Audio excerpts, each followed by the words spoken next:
जैसे कि आपको पता है कि 6 सितंबर हर साल बड़े जोश जज्बे के साथ मनाया जाता है, लेकिन इस साल थोड़ी सी सूरत हाल डिफरेंट है। एक तो 12 रबीउल अव्वल का दिन भी आ रहा है, बबरकत दिन है, और दूसरा ये है कि सैलाब ज़दगान जो हमारे भाई जो मुतासर हुए हैं सैलाब से, तो इस बार मैं ये कहना चाह रहा हूँ कि हम अपनी जो हैं खुशियाँ जो हैं या जो हमारी जितनी भी एफ़र्ट्स हैं वो हम उनके नाम करें, ठीक है, उनकी हम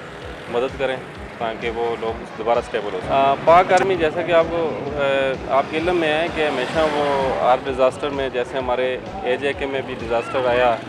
2005 में ज़लज़ला, उसमें भी आर्मी ने बड़े बढ़ चढ़ के खिदमत सर अंजाम दी हैं। और हालिया जो सैलाब है, सैलाब में जो है वो उन्होंने जिस तरह वो लोगों की इमदाद कर रहे हैं, उसको मैं सलाम पेश करता हूँ।